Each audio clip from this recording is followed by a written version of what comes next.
Wayfair's President's Day clearance is on. Right now through February 18th, get Wayfair's best deal since Black Friday with fast and easy shipping straight to your door. Save up to 70% off now at wayfair.com. Wayfair, every style, every home. The hour that packs a punch. It's Reese on the radio. And don't say we didn't warn you.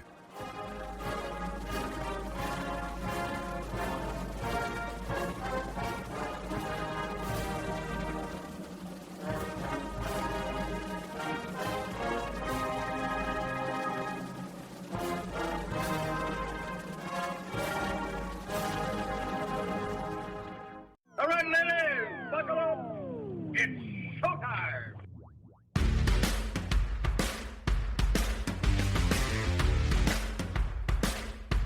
All right now, what's going on, all you scallywags out there? It's Reese on the radio, the Sunday edition, the Reese on the radio rundown right here on NewsTalk 1080 WTIC. Plenty of news and plenty of views to get you through your Sunday. Get you ready for your Monday morning grind right here with Reese on the radio. How you guys doing? Hope you guys are doing great.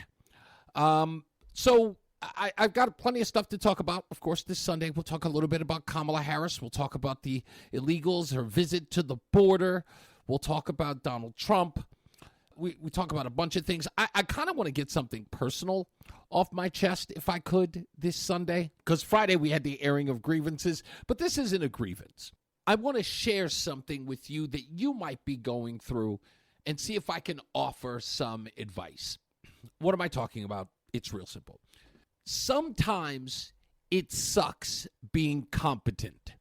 And I think I figured this out. I think I figured out the cheat code on competence, or incompetence, I should say.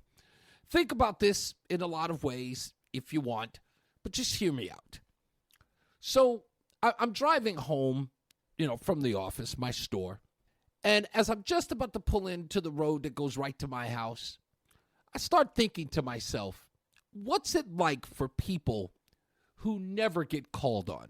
What's it like for people who are never considered reliable? Like, no one ever goes, hey, I wonder what that guy or that gal would do, and gives them a call and say, hey, I've got this problem. And I figured it out. Some of those people, not that they are incompetent, they don't want anyone to know that they are. I have this old saying, a friend in need is a pest. And sometimes, I'll be honest, I don't want your problems. I get text messages all the time from people who are in a jam. It's usually financial. They all seem to call me wanting $10 here, $20 there. I get it a lot. I try to ignore them. I know it's only $20, but you know what happens when you feed the animals, right? They never go away. And they always have that one friend. You always have that one friend who needs a favor, right? He's the one who needs you to help him move. He's the one who needs you to do something for him. Hey, can you drive my car here? Right? So people, when you are relied upon, or where you can be relied upon, it can be cumbersome. It can be a burden. And I'll be honest, sometimes I hate it. I hate being called and asked to do something for someone because they know that I can do it. And I sometimes envy the people who are never relied on. No one will ever call them to do a thing because everyone thinks that they are incompetent. I will ask, hey, why didn't you call such and so? It's like, you can't ask that guy for nothing. and I've always, and I know that person that they're talking about. And I'd say to myself, well, I don't really see them as incompetent, but clearly they've set an air that they can't be relied upon. And me, I may be overextending my competence sometimes. Like, I may be so Billy Badass that I am letting people know you can rely on me. 'Cause I'm a nice guy. I consider myself a nice guy, a considerate guy. And maybe that's my undoing.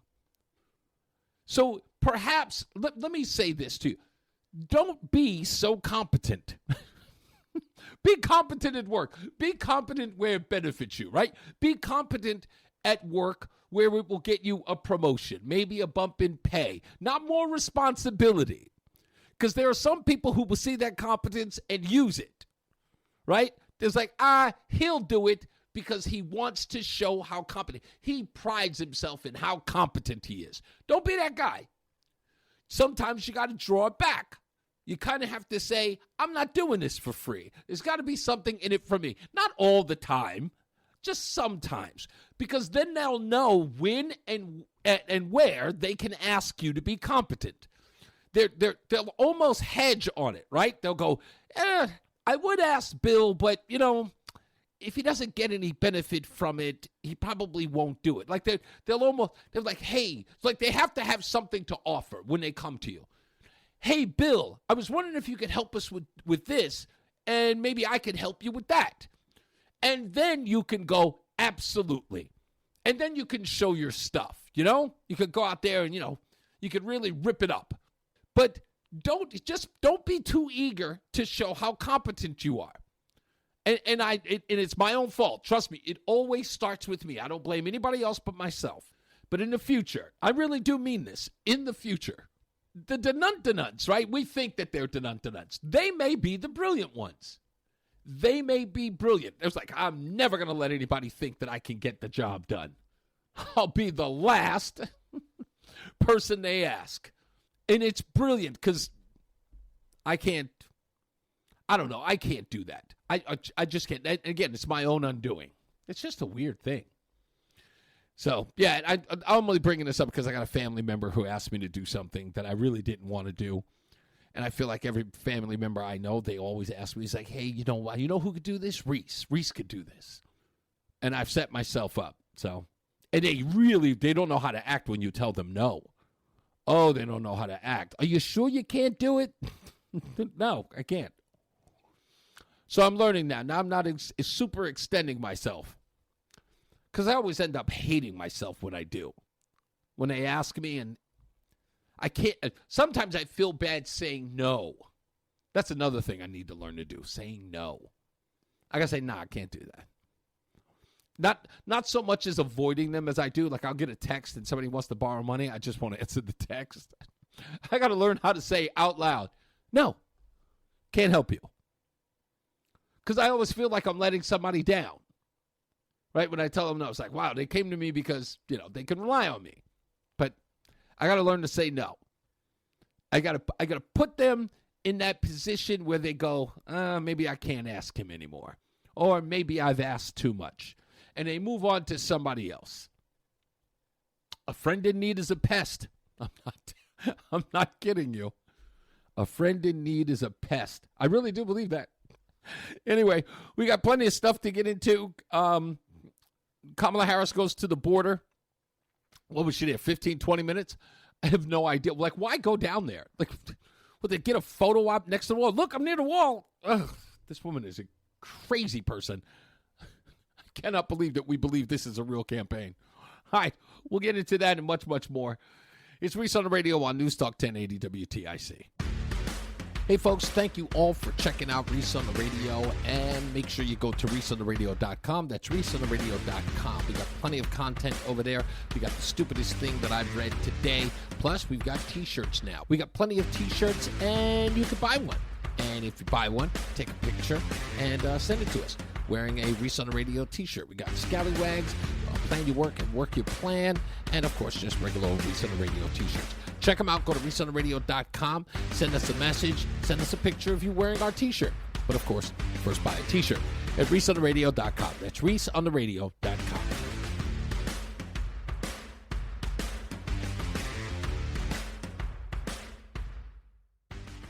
Stay locked in.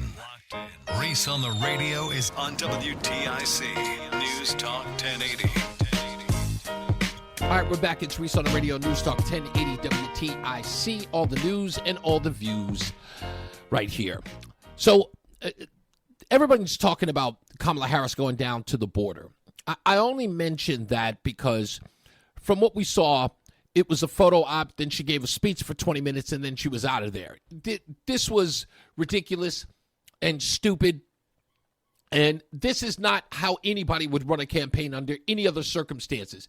you've got to ask yourself one of two things is happening here, right? Either they're so confident that she could go down to the border, the biggest issue in this election, right? Everywhere. The biggest issue of the election, go down there for a photo op with a Border Patrol agent and then give a speech for 20 minutes and fly out. If they are so confident that all she has to do is just show up, problem solved, poll numbers change. In Arizona, of all places. Or they are purposely destroying this campaign. And I believe the latter here. I know it is. I know everything about this campaign is a joke. They don't want her to win. They're not trying to get her to win. She understands that she couldn't do the job even if she was asked to. And everyone would know if she was to win. If she were to win, they would completely know that Kamala Harris wasn't in charge. She is incompetent, moronic, silly, not serious at all. And anyone who's taking her serious, I can't take seriously. I digress.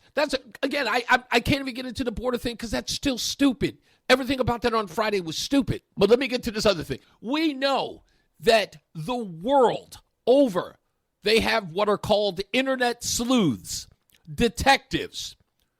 Everybody who is doing shady stuff online is going to be found out in a heartbeat. So why, if this campaign is serious, why would they run this ad? Bob and I both voted for Donald Trump. I voted for him twice. I won't vote for him again. January 6th was a wake-up call for me. Donald Trump divides people. We've already seen what he has to bring. He didn't do anything to help us. Kamala Harris, she cares about the American people. I think she's got the wherewithal to make a difference. I've never voted for a Democrat. Yes, we're both lifelong Republicans. The choice is very simple. I'm voting for Kamala. I am voting for Kamala Harris. Seems harmless, right? Just a harmless ad to people who voted for Donald Trump twice and feel like they've got to change their vote and vote for Kamala Harris. But Now, Kamala Harris and Tim Walz have been accused of deliberate misinformation. They've released a political ad that claims to depict two former Trump voters who live in Pennsylvania and who have switched to Team Kamala after the horrors of January 6th. But this pair of farmers shown in the ad appear to, in fact, be two actors, Robert Lang and Christina Chadwick, and they have an extensive history of kosher of donating to the Democrats and leftist causes dating back to at least 2016. I ask, why would you need to put two actors up in a campaign ad? You couldn't find real Trump supporters who have switched their vote. You could nowhere. With all of the money that this campaign has in its coffers, they couldn't go out and find any couple in Pennsylvania who voted for Donald Trump who have now switched their vote for Kamala Harris. They've got to invent them. They've got to hire actors. Folks, no one is supporting this woman. So seriously, I'm so sick and tired of having to explain it to people. What does it take for you to get it? Tell your friends. Listen to me. Look at your friend who's saying, I'm voting for Kamala. Just going, you're wasting your vote. You might as well vote for Jill Stein. Just chalk it up as one of those elections that really didn't matter for you. I do believe all of it's a bunch of hype. But I can't even call it hype because everything that's in it is silly. I said this on Friday's show. Where's Barack Obama? Where's Michelle Obama? Where's George Clooney? Why is everybody on television talking about their support for Kamala Harris, but no one is on the campaign trail? No one. I don't see any. She should have these celebrities who clearly have a bigger name than she does, clearly have more support than she does, and they should be on the. Where's Beyonce? Where is Taylor Swift? Everybody's throwing their support like from afar, like they are throwing their support 100 yards behind Kamala Harris. Nobody's on stage with her. And I'm supposed to believe these people, like, do they really want to win? They know it's a tight race, right? Is the October surprise that they're going to bring an entire, parade of stars? Is it going to be like ABC's Battle of the Network Stars where every celebrity is going to show up and support Kamala Harris? She's going to give this big rally and everyone is going to be a parade of them coming out. and Oprah will be hosting and they'll all be there. Is that going to be? Because I don't see anybody doing that now. I mean, we're literally just more than a month away. We're about to go into October. They're waiting till the last minute. I don't know. I'm not falling for this nonsense. I'm not falling for it at all. Actors who hate Trump. You had to hire somebody to say that they hate Trump. If I'm to believe MSNBC and CNN, all you have to do is just reach out the door to find a couple that used to vote for Trump and hates him now. That should be easy as pie. You know what? Maybe this Diddy thing is playing a role in why celebrities aren't stepping up on stage. Maybe the P-Diddy thing is playing a role, like why Beyonce isn't there. You know, it could be. I'm just saying. It couldn't have happened at a worse time for celebrity right now, because I almost feel like everyone is kind of staying in their place, kind of in hiding. Wayfair's President's Day clearance is on. Right now through February 18th, get Wayfair's best deal since Black Friday with fast and easy shipping straight to your door. Save up to 70% off now at wayfair.com. Wayfair, every style, every home. I don't know. It's peculiar. That's all.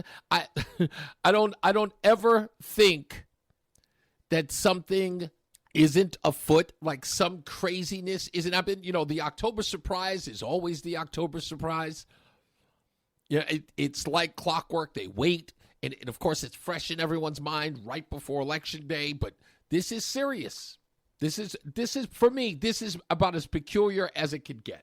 Maybe I don't know. I don't want to say there's a Diddy angle, because then it's just I know I'm accepting conspiracies this year. I know that I am no longer dismissing anybody with a conspiracy theory. I just don't want to create ones out of thin air. I just can't. Many people are saying that to me. Don't get me wrong. I don't know. Like I said, I don't understand how all of these people are telling me the support is there, but it's still neck and neck, and no one has decided to jump out and go, hey, I'll be the one. I'll be the one that'll kick her over the top. I don't know. We'll see. We'll see, folks. All right, we'll get into some more news and more views when we return. It's Reese on the radio on NewsTalk 1080 WTIC. Hey, before you check out our great sponsors, remember to check me out at 3 p.m. Eastern right here on NewsTalk 1080 WTIC. We've got all the news and all the views you can shake a stick at. Plus, we've got your phone calls at 860-522-WTIC. We've got the 5 o'clock focus and a whole lot more. It's Reese on the radio on NewsTalk 1080 WTIC. It's Reese on the radio. And don't say we didn't warn you on NewsTalk 1080 WTIC. We're back. It's Reese on the radio, NewsTalk 1080 WTIC. Is P-Diddy going to use the OJ defense? The Johnny Cochran defense? No. Not if the glove doesn't fit, you must acquit. Actually, how would you phrase that in this trial? If the baby oil don't slip, you must. I don't know. I don't know. I'm trying. I don't know if you've been paying attention to this on the level that I guess the Hollywood reporters and Hollywood followers are reporting. I just saw this, so I'm sharing it with you kind of like after I've just heard it. So I want you to hear it yourself. This is P. Diddy's lawyer, Mark Agnafilo. I think that's how you pronounce his name. Now, this is him talking to TMZ about whether or not he will take a plea deal. Would you be open to a plea bargain? Well, it's not up to me. It's up to Mr. Combs, and I don't see it happening. Why? Because he believes he's innocent. He believes he's innocent, and what's more, he believes that he needs to stand up, not just for himself, for his family, and for everybody who's been targeted by the federal government. Mr. Combs feels A, he's innocent, which is why he's not going to plead guilty. B, he's going to be truthful about this case because he wants to portray that to the people who have loved him his whole life. And I think he also feels an obligation to people in general. maybe it's black people, maybe it's white people, maybe it's anybody who's ever felt aggrieved and targeted by the government. He feels an obligation to those people to say, you know what, maybe I can break the model. Maybe I can show the world that a black man can win. Now, I don't know what all of that other stuff is about. We're talking about sex trafficking. We're talking about male prostitutes. We're talking about interstate travel with male prostitutes. I'm not sure exactly how you prove your innocence in those things. I'm not here to say that he's guilty. I'm just finding it difficult for him to prove he did not pay for said prostitutes to travel interstate. I mean, unless he paid them in cash and there's no paper trail, I don't know. If he paid them in Cash App, it's a wrap, right? Because there's a digital trail there. But perhaps she paid them. In fact, if I remember correctly, they were paid in cash. Now, we also know that there are videotapes, at least according to the people who have been speaking, sort of with, the people who have been anonymous, are saying that there's videotapes. In fact, we got a report recently that a male prostitute as early as 2023 has provided the feds with a videotape that he is involved in. And P-Diddy is also alleged to have taken the video. So I don't know, but what is all of this black man stuff? And what is that about? I don't think anyone's going after P-Diddy because he's black. I guess he's suggesting that the feds are without merit going after him. Maybe it's a Donald Trump defense. Maybe he feels that the federal government is so tarnished that they're going after their political enemies. I don't know. But in one breath, there's an attorney saying that P-Diddy can't wait to take the stand. He's really going to try. Okay. I mean, not that I totally understand. If you are innocent, you fight this tooth and nail. You don't let anyone, you never allow anyone to create who you are if you are not that person. And I understand that. However, there are a lot of people who have come out, who have said that they have participated in some of these events, have been to these parties, have seen things, and I know that I don't hear anyone coming forward other than, of course, this male prostitute who says that he wants immunity. I get all of that. Maybe I'm missing something. I mean, he seems kind of bold here. There's a lot of bravado coming from this attorney. I mean, maybe it's just to put on airs. You don't want to appear sunken, right? Like you're depressed about what's going on. Like you don't want to give away the goods and say, we're feeling bad. We don't know whether or not we're going to win this. You have to give the air. It's like, yeah, I'm fighting this tooth and nail. We're going to prove our innocence. I don't know what, the feds are going to have to come with the goods. In order for anything to happen, as far as getting a plea deal out of P. Diddy, the feds are going to have to start leaking stuff. Because that's what they do. They start presenting their evidence in the court of public opinion, and it will pressure the attorney and then P. Diddy to take a deal or to come clean or to start naming names. And I know a lot of people are alleging that there are celebrities or politicians. I think some people are ahead of their skis on this. I don't think that there are a lot of big names here. Look, let me just be clear with you. You're not going to find Barack Obama on these tapes, okay? I'm just going to say it because I know a lot of people are saying it. You're not going to find Michelle Obama on these tapes. Sometimes I have to stop myself. You're not going to find her on these tapes. You might find some small game. There may be some small game hunting that you might be able to find in some of these tapes. And I don't think there are any big names. You might not find Usher on these tapes. I got to be honest, you might not. There are going to be some people, but I don't think it's going to be that big. I think that there are some people who do not trust P. Diddy like that and would be inside those rooms freaking off, as he puts it, and put themselves in that kind of jeopardy. I just don't. So I think some people are wishful thinking. There's a bit of schadenfreude going on here. They're just hoping that they could get a big celebrity that could finally come crashing down. Trust me, I know how you feel. I got mine, P-Diddy. I'm telling you, I've been hating on him since 1994. So I feel you. I totally feel where you're coming from. But I think there's going to be a huge letdown. Anyway, that's it. Well, we'll see. All you can do is wait, right? Hurry up and wait. We'll take a break. We'll come back. More news, more views. When we return, it's Reese on the radio on NewsTalk 1080 WTIC. Reese on the radio, making sense of the news. Yeah, even when it makes no sense at all. Now on WTIC, News Talk 1080.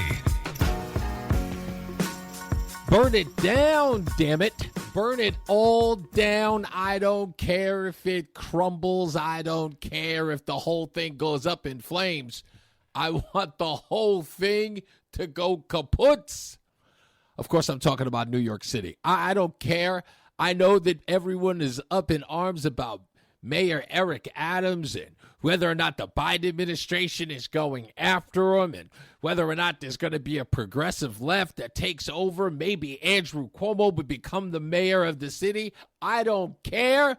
As far as I'm concerned, they could elect a billy goat to run that cesspool that is New York City. I want it burned to the ground.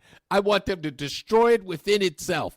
They don't care about New York anymore. New York is not the place it used to be, just like Los Angeles, just like San Francisco. I want the left to destroy it. I want it so bad that the people who live there have finally had enough and they all leave and it is a barren wasteland. I want it to look like that Will Smith movie. What was it called? I can't remember the darn movie. I didn't even watch it. That zombie movie where he's all by himself. I don't care. I want that place. I want it destroyed. I want them to keep destroying it. More and more. I want the homeless to run the place. I want the psychos who are running through the train stations. I want them running everything. I want that whole place being run by the asylum, not by the professionals. I want the psychos running that place. Because that's who's running it now. These people, they couldn't figure out how to run that city if there was a blueprint handed down to them by God. They would ignore it. I don't care. I am the only New Yorker who hates that place. Hates it. You know, you hear all that saying. He's like, if you could make it there, you can make it anywhere. Been there, done that. I want that song to resonate. Like, if I can make it there, I can make it anywhere. I want that to be like the motto for Duluth. Because it doesn't matter in New York anymore. Because now New York's, that whole meaning, if you can make it there, you can make it anywhere. No, if you can make it there, you survived an attempted murder. That's what that means. If you can make it there, it means you got out the gauntlet of death. That's all it means. You got out alive. People always say, it's like, I'm going to go to New York to visit. What? Go to the zoo. They're much more civilized. Seriously, go on safari. That place is a mess. No, and I know you think I'm being harsh. Some of you have lived in New York. You probably go down to New York. Some of you even still commute to New York. I don't care. You can't convince me that New York is what it used to be. It isn't. It might as well. Look, I would take New York in the 1970s when 42nd Street was pimps, hoes, and prostitutes, okay, and drugs and gangland stabbings. I would take that over New York today. I totally would. I would take the dark, drug-addled 70s New York than I would today. It's awful there. And anyone who tells you otherwise, I don't care. And Mayor Eric Adams, look, you ran that town, as did de Blasio, as did Bloomberg. They ran it into the ground.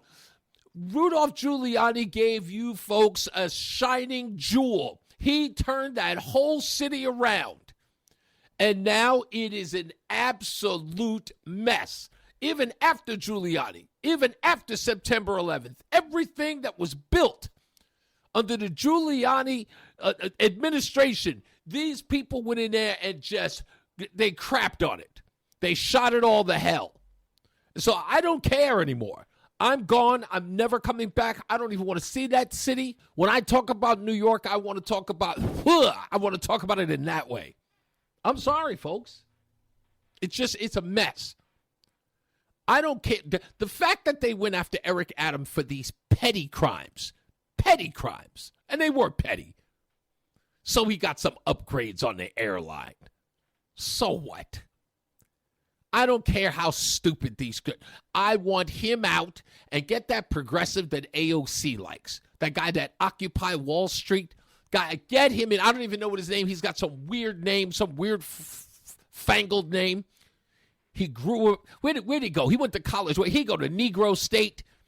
He went to Negro State University. Graduated with CRT honors. I don't care. Get that guy in the mayor's position yesterday.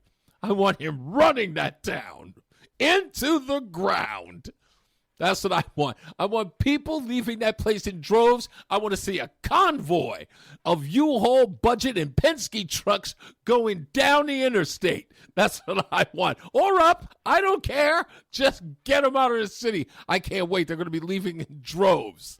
I want that city to go to hell. I do. I'm sorry. I love it. No one is more gleeful than me today and probably for the rest of the year. Mayor Adams says he's going to stick around. You go ahead and try, buddy. You go ahead and try. The entire weight of that corrupt state and city is going to come down on you and say, no, buddy, you've got to go. We've got some burning to do. And this city is waiting. We're holding the match, the flamethrower, and the gasoline. We are ready to go. So we need you to get up out of there. You guys know it. You guys feel it. It's creeping up towards you, too. But come on, wouldn't it be great to just look down from Bridgeport to your friends and they go, hey, what's that burning down there? New York City.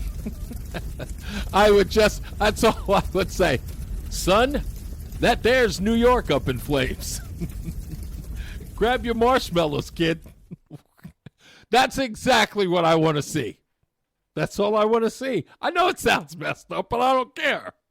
I don't care. I don't live there anymore. And if you've got friends and families, tell them to pack up. What's this? You can do any job in New York anywhere else, except for pick up the garbage, and there's plenty.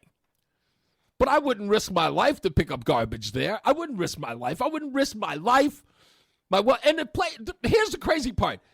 It is a crap hole. It's a crap hole, and it's the most expensive place in the world to live. One of the most expensive places to live for crap. And people say that the real estate in that city is expensive because of location. Every place is crap. I don't care if you're the Upper West Side, the Upper East Side, Battery Park City. It doesn't matter. Everything is crap. Everyone is crapping on everything. Again, I don't care. I don't care. I want the city to burn. And listen to me, they are having at it. They're going to set it on. Oh, boy.